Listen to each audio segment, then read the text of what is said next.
샬롬, 초인류 정상국가 9번째 제3장 내가 생각하는 위기의 본질, 포스트 코로나 시대 양극화 심화. 첫째, 익숙한 것과의 결별. 앞으로 도래할 포스트 코로나 시대에는 우리가 기존에 알고 있었던 지식과 사고 체계의 완전한 변화 없이는 미래의 도전 과제를 해결할 수 없으리라 장담한다. 이제 세계는 기술 발전과 글로벌화 힘입어 이전과는 전혀 다른 시대적 패러다임을 갖게 되었다. 모든 것들이 상호 연결되어 있으며 교통과 통신의 발달로 인해 사람과 상품 그리고 자본 등이 국경을 넘어 글로벌 상호 연결의 시대를 열었다. 문제는 이런 연결성이 특정 지역 내 문제가 세계적으로 확산되는 새로운 위험 사회를 대두시킨다는 것이다. 실제로 2008년 세계 금융위기의 경우 미국의 서부 프라임 모기지 사태가 시작되면서 전 세계로 확산되었고 2020년 코로나19 역시 중국 우한 폐렴이 세계적 대유행병인 팬데믹으로 확산된 결과이다.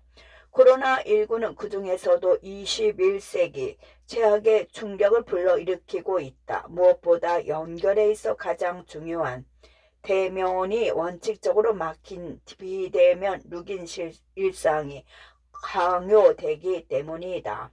가장 큰 문제는 경제이다. 아무리 IT 기술이 발달되었다 할지라도 인간은 대면 경제를 바탕으로 대부분의 거래나 교류를 활성화시킨다. 결국 코로나19로 인한 대면 경제의 파괴는 거리두기의 확장으로 작게는 개인 차원에서 크게는 사회와 국가 차원으로까지 고통스럽게 진행되었다.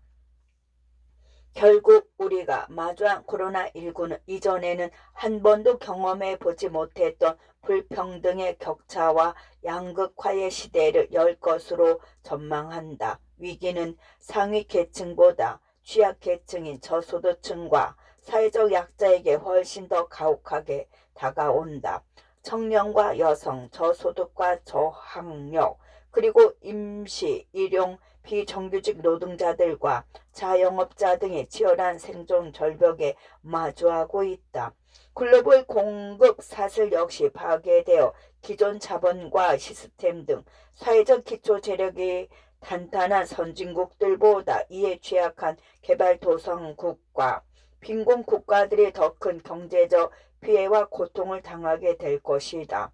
코로나 시대 속 안전한 고소득 직장이 보장된 사람들은 재택근무하면서 필요한 물건이나 음식 등은 쿠팡이나 마켓 관리 등으로 편안하게 주문만 하면 된다.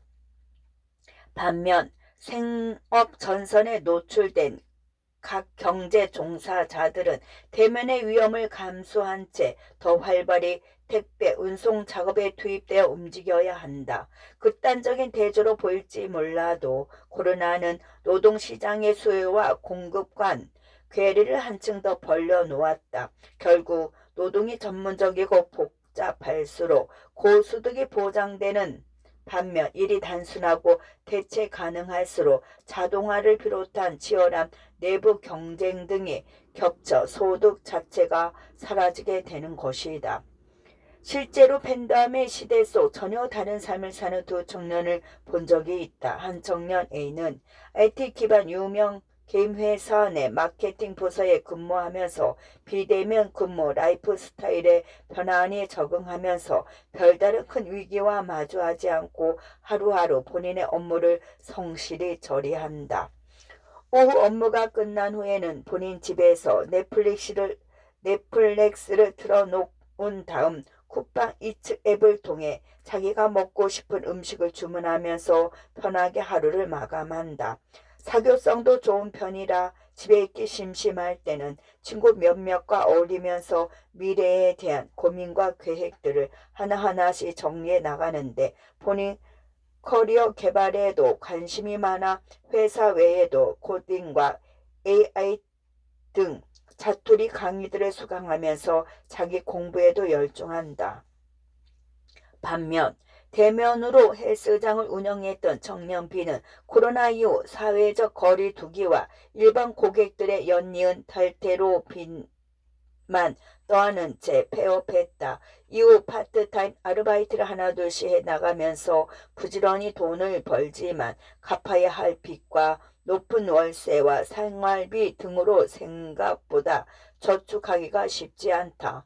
무엇보다 불확실성으로 인한 심적인 고민도 많은데 정작 눈앞에 놓인 문제들도 감당하기 어려울 정도로 많기 때문에 일상이 산 넘어 산이다. 저소득, 고강도, 아르바이트 위주로 일하다 보니 업무 외에는 다른 취미 활동이나 커리어 개발 등은 준비할 여력이 전혀 없다. 그래도 매일 누구보다 성실하게 산다고 자부하지만 정작 5년 후 자신의 미래를 그려보았을 때 아무런 답이 나오지 않아 한숨밖에 나오지 않는다. 같은 시대를 살아가고 있지만 삶의 양상은 완전히 달라진 두 청년의 일상을 보면서 다시 한번 국가의 역할에 대해 스스로 물어볼 수밖에 없었다. 더 이상 아날로그 방법론이 통하지 않는 디지털 대전환의 시대 가운데 이를 견인하는 국가의 운영 체제는 완전히 새롭게 정립되어야만 한다.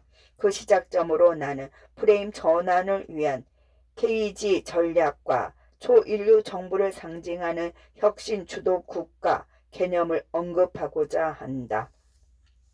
이 황교안의 KG 전략. 세상 또는 우리를 뜻하는 KG는 말 그대로 포스트 코로나 시대 대한민국 발전을 새롭게 일구는 회복 키워드들을 선점하는 것이다. 집단, 천재성, 인공지능, 균, 평등 등의 단어들로 조합된 KG는 급변하는 시대 흐름에 맞춰 국가 경영을 완전히 개혁하는 것에 방점을 둔다. 집단 천재성. 집단 천재성의 핵심은 통합이다. 한 국가 내 우수한 국민들의 개인 능력들을 한데 모아 조율할 수만 있다면 우리는 집단 천재성을 너무나 강력하고 쉽게 발휘할 수 있다. 문제는 대한민국의 집단 천재성은 어디까지나 잠재성 수준을 넘어서지 못한다는 점이다. 본질적으로는 집단 역량을 실현하기에 앞서 개인 간의 화합과 조합이 이루어지지 않은 채 언제나 싸우기 때문이다. 이미 10년 전부터 우리나라는 사회 내 갈등과 분열 등으로 인해 국내 총생산의 27%에 해당하는 300조 원 정도의 사회 비용이 지출된다고 보고가 있었다.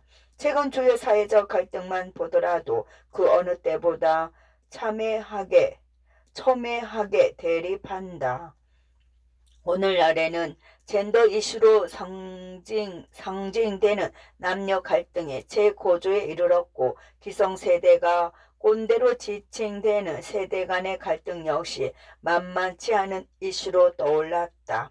특히 보수와 진보 등 이념 대결이 절정에 이른 배경과 더불어 정당 내 계파 다툼 등 대한민국은 유례없이 혼란스럽다. 더 나아가 유튜브 등의 뉴미디어는 자체적인 알고리즘 기술을 통해 대중의 정보 편향 성향을 더욱 강화시키는데 한번 극단적인 콘텐츠로 사람들의 이목이 쏠려 버리는 순간 어떤 외부의 대안이나 담론도 무조건적으로 반대하게 되며 심지어는 타자를 적으로 규정한 채 서로 싸우려고 달려든다. 포스트 코로나 시대 가운데 우리 사회가 이런 기본적인 연대의식조차 찢어진 채 방치된다면 그만큼 미래의 양극화 위협으로부터 살아남기 어렵게 된다.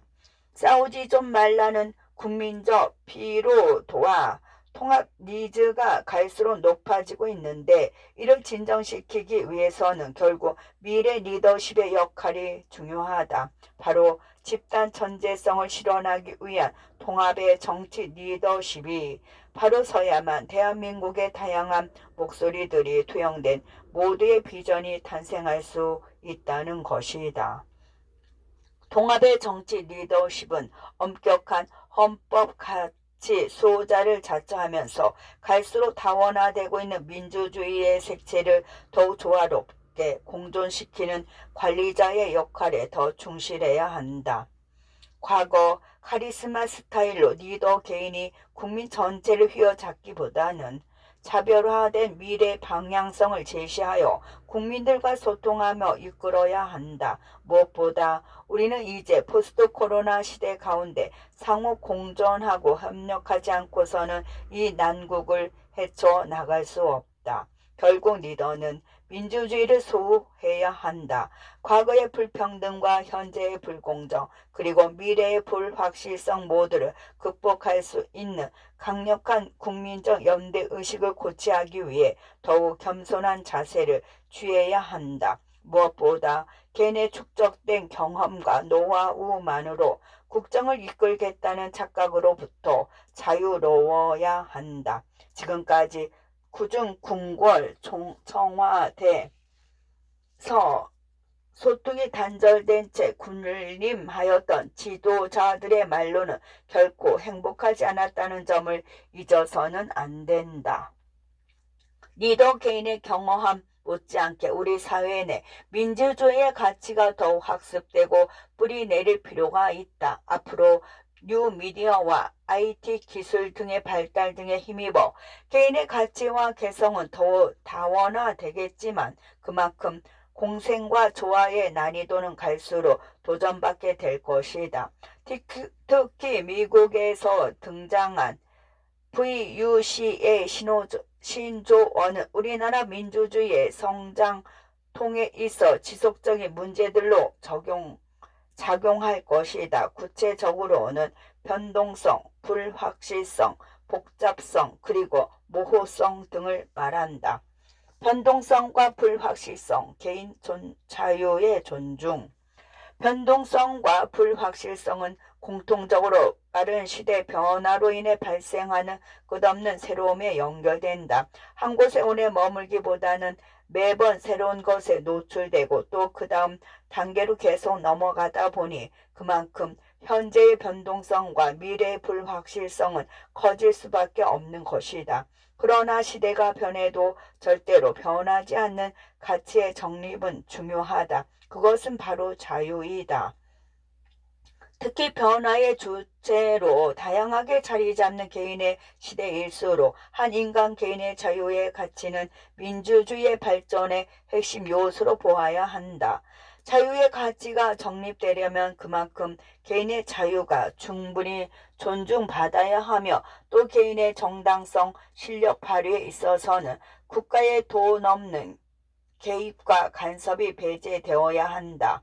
무엇보다 다수결의 큰 합의 속에서 소수의 개성이 존중받는 민주주의의 토양이 더 가꾸어져야 한다. 미국의 철학자 폴 우드러프는 자신의 저서 최초의 민주주의에서 다수결 원칙이란 다수에 의한 다수를 위한 정치 체제를 유지시킬 뿐 그 자체로 민주주의는 아니다. 소수를 위협하고 배제하며 다수의 권력 아래 존속시키는 정치는 다수에 의한 독재와 다름없다. 이는 자유를 끝장낸다라고 언급했다. 실제로 우리나라는 다수의 횡포에 취약한 민주주의를 가지고 있다. 경우에 따라서는 심도 있는 팩트 체크 없이 일부 무책임한 정치 선동꾼들에 의해 국민 전체가 동요하는 사례가 좌우 진영할 것 없이 엄청나게 증가했다.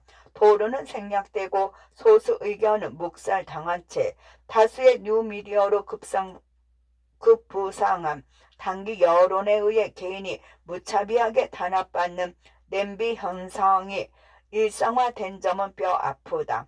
더 이상 꼬리가 몸통을 흔드는 선동 민주주의로 의한 다수의 착각으로 민주주의의 파괴가 지속되어서는 안 된다. 무엇보다 국민 개인의 자유가 존중받고 건전한 다수의 의사가 형성될 수 있는 민주주의의 절차가 중요하다고 본다. 결국은 심리전이다. 국민 개인의 자신의 목소리를 자유롭게 내면서도 다수의 큰 흐름과 조화롭게 살아갈 수 있는 사회적 존중이 바로 서면 그만큼 새로움으로 인한 변동성과 불확실성으로부터 심리적 안정감을 느끼게 될 것이다. 그래야만 통합에 기초한 집단 전제성의 실현을 달성할 수 있다. 복잡성과 모호성은 인프, 공정과 정의로운 아웃프.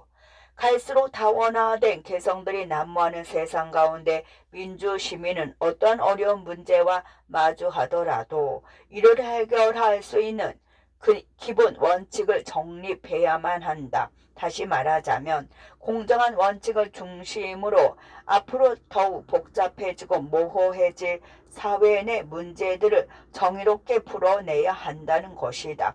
단순히 말하자면 공정은 인풋이고 정의는 아웃풋이다. 한때 대한민국은 마이클 샌델 교수의 저서 정의란 무엇인가에 열광한 적이 있다. 그만큼 복잡하고 모호한 문제를 풀기 위해 어떤 도적 기준을 마음속에 정립해야 하는지에 대해 대중적 관심이 폭발한 것이다. 이는 곧 우리나라가 정의롭지 못하다고 생각하는 그 정의에 다다를 수 있는 공정의 원칙이 훼손되었다고 생각하는 앵그리 국민들이 많기 때문이다. 정치 리더는 이런 국민들의 분노를 더 나은 세상을 만들기 위한 선한 자양분으로 삼아 다수가 만족할 만한 인풋과 아웃풋을 내놓아야 한다. 무엇보다 리더는 발상의 전환이 중요하다.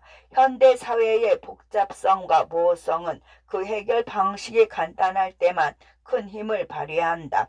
마치 알렉산더 대왕과 고르디아스 매듭의 관계와 같다. 마차에 아주 복잡하게 묶여진 고르디아스 매듭을 푼 자가 아시아의 지배자가 된다는 말을 듣고 많은 영웅들이 도전하지만 결과는 엉겨있는 매듭의 손에 꼬여 모두 실패할 뿐이었다. 정작 알렉산더 대왕이 나서 그 매듭을 칼로 내리쳐 한 번에 잘라버렸는데 이제 우리 사회에 고르디아스 매듭 역시 단순한 공정과 정의의 칼로 생각보다 쉽게 잘라낼 수 있음을 짐작할 수 있다. 다행히 일상 속 모순과 부정의에 대한 국민적 지적은 그 어느 때보다 적극적인데 이런 사회 구조적인 문제에 대한 과정과 결과에 대한 대중적 토론과 논쟁은 민주주의의 발전은 물론이요 집단 전제성을 발휘하는 데 매우 중요한 전제 조건이라고 생각한다. 아무리 우리가 직면한 사회 구조의 부조리와 문제 해결 방식이 복잡하고 애매하다 할지라도 결국은 공정한 과정에 대한 검토와 정의로운 결과에 대한 평가를 바탕으로 충분히 해결 가능하다. 인공지능 그러나 양극화 전쟁에서는 인공지능으로 대표되는 기술과 인간이 철저히 시너지 효과를 낸다면 충분히 이길 승산이 있다. 다만 앞으로는 인간의 영역과 기술의 영역 각 역할 범주가 더욱 분명해진 것인 만큼 이에 상응하는 전략적 대응이 그 어느 때보다 필수적이다. 바로 이 역할과 직결된 인간 노동이 기술 머리 꼭대기에 앉아 있느냐에 따라 기술에 의한 대체 가능성과 몸값은 하늘과 땅 차이로 떨어지게 될 것이며 국가의 역할 역시 중요해질 수밖에 없다. 국무총리 재직 시절 알파고와 이세돌의 대결은 나를 포함한 많은 국민들에게 충격으로 다가왔다. 딥마인드 바둑 인공지능 프로 그래미 세계 최고의 이세돌과 결혼 무려 4승 1패로 승리한 것이다. 아마 그때로부터였을 것이다. 클라우스 슈밥의 4차 산업혁명이란 책을 시작으로 대한민국은 본격적으로 기술혁명에 대한 대중적 관심이 폭발한다. 정치적 내에서도 4차 산업혁명 타이틀을 탄 수많은 세미나와 프로그램들이 열렸고, 이러한 흐름은 인공지능이란 최신 기술에 집중되어 남녀노소 그것이 정확히 무엇인지는 몰라도 누구나 의식하고 사용하는 시대에 접어들었다. 인공지능에 대한 대중의 심리적 뿌리는 놀라움 반, 두려움이 반이다. 우선 지난 3년간 인공지능은 아주 무섭게 우리 산업 분야 전반에 빠른 속도로 침투했다. 당장 일반 가정집에도 인공지능 스피커들이 즐비하여 지니야 노래 틀어줘 등 재미있는 동거가 본격화되었다. 여기까지가 호기심이다. 문제는 가끔가다 말도 못 알아듣는 어설픈 기가 인공지능이 이제는 생각보다 훨씬 우리 인간의 생업 전선을 대체하고 그 근본을 본격적으로 흔든다는 것이다. 그래서 요즘 사람들을 만나며 인공지능에 대해 다시 물어보면 여전히 그것이 정확히 무엇인지는 설명하지 못해도 대단한 위협으로 우리 삶을 대체할 것이라는 공포를 느끼고 있다는 것을 확인할 때가 많다. 결국 핵심은 기계의 노예가 아닌 기계를 노예로 부릴 수 있는 인간상으로 살아남는 게 중요하다. 간단히 말해 인공지능의 엄청난 지식 및 정보 처리 기술에 의해 누가 자동화되는가에 따라 인간의 희비는 완전히 엇갈릴 것이다. 대표적인 사례가 물류창고이다. 세계 최대 전자상거래 업체인 아마존은 자체 로봇 자동화 기술을 바탕으로 창고 운영 비율을 5분의 1 수준으로 낮췄고 인공지능 정보 기술을 더욱 강화하여 스마트 물류 실험을 더욱 과감하게 실행하고 있다. 더 나아가 금융 전문 영역에도 인공지능의 위력은 더욱 무섭게 입증되었다. 미국 켄쇼사의 인공지능은 빅데이터 분석 능력을 바탕으로 특정 펀드에 투자하는 기술을 선보여 수백 명의 윌스트리트 트레이더들을 정리시켰다. 우리나라의 경우 IBK 자산운용이 국내 최초로 켄쇼 기술을 활용한 4.0 레볼루션 펀드를 만들었으며 이미 투자자들로부터 2천억 원 이상의 수탁금을 확보했다. 끝.